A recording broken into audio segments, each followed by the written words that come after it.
Hey guys, and welcome back to another video where the final round of the Premier League season, this crazy Premier League season, is just a few hours away. It's a very sad day when the season ends. You don't get to see your team in action again, usually for a few months, but because of COVID-19, the season, we haven't got to wait that long, basically, so it's not as sad as we think. The season is going to resume mid-September, which is a lot sooner than normal. So great news. Also for Chelsea and Arsenal fans, this isn't really the end because you've got the FA Cup final to look forward to. Man United fans have got the Europa League to look forward to. Chelsea have also got the Champions League to look forward to, but we're 3-0 down to Bayern, so I'm not counting that. It's even more of a sad occasion, or it will be even more of a sad occasion, for either fans of Watford, Aston Villa or Bournemouth. 2 out of those 3 teams are going to go down today. They're fighting for their Premier League survival, and we all know the ramifications of going down to the Championship financially and in terms of the squad that you can assemble for next season. So fingers crossed to all those clubs. Hope they put in the performance. Hope they give it their best, basically. I hope they all turn up today and the best team stays up. Watford have got a tough game away at Arsenal. Villa are taking on West Ham, and I'm not actually sure who Bournemouth have got. Bournemouth are away to Everton.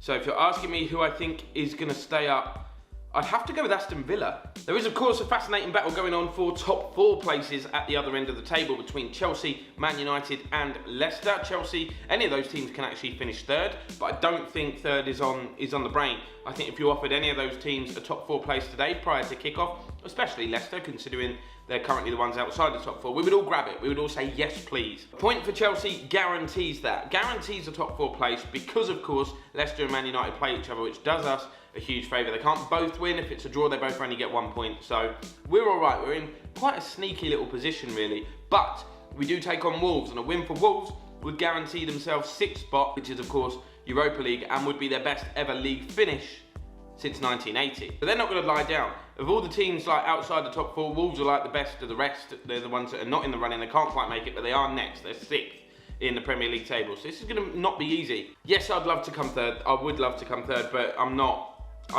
Just 4th. Just 4th. Chelsea win, and anything other than a Manchester United win in the other game would secure 3rd place for us. So, yeah, just to put that into context. What do you think is going to happen in that battle, by the way? Who do you think is going to go down, and which 2 teams? Let me know in the comments down below. I know kickoff is fast approaching. Which 2 teams do you think are going to get in the top 4? In terms of my match prediction, I actually think the Chelsea-Wolves game is going to be a draw. I think they're 2 very well-matched sides. Like I said, Wolves are a very, very good team. They've got some dangerous players as well. Of course, Adama Traore, Raul Jimenez, Moutinho, Neves. I don't need to sit there and name them because it makes me more nervous as we get closer to kickoff. Yeah, I'm gonna say a 1-1. I think that's gonna be a score draw. I do think there'll be goals. I think obviously Chelsea have got more pressure on them, so they'll probably be the ones that naturally defend a little bit more, I think. And I don't want to get into that mindset where it's like the 75th minute, the Leicester Man United game is level. We're level with Wolves, and a Wolves goal would knock us out. That would be just so awful because Chelsea have the inferior goal difference out of all those sides. In terms of the lineup, I hope Frank Lampard reverts back to the 4 at the back formation.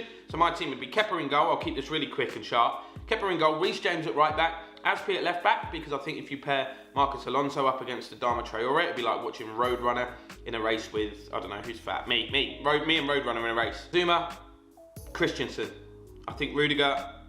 I would start Zuma and Rudiger, but I think Frank will start Zuma and Christensen today. Kante, please come back in that defensive midfield role. I'm playing there with Kovacic and Mason Mount. The front 3, Pulisic. Love Pulisic. Love this man. Olivier Giroud. Love that man. And Willian, regardless of what happens, just get us there, mate. Do your thing. It's the first time you could hit 10 goals in a Premier League season. Do it. Just do it. It's my short, sharp... That's my short, sharp match preview. Just a few hours to go. In terms of nerves, people are asking me if I'm nervous and stuff. How to mark my nerves out of 10? I'd say I'm a solid 12. I just really hope we make it. It would be great, regardless of what happens if we were to win the FA Cup, but top 4 for me. Other people will disagree. Other people say trophies are the name of the game, but Champions League is the elite, and we need to be in there. We owe it to Ziyech, we owe it to Werner, we owe it to Pulisic. We owe it to those guys to give them what they want, and that is Champions League football. I think Kai Havertz on his way as well. Probably waiting. I could imagine if we secure a top 4 place, that deal will be announced. So yeah, let me know your thoughts. Let me know your predictions on things. How do you think the final day is going? How has the season been for your team? Let me know who you guys support down in the comments below, and I'll see you after the game when hopefully I'm in the mood to celebrate. Hopefully I'm in the mood to celebrate.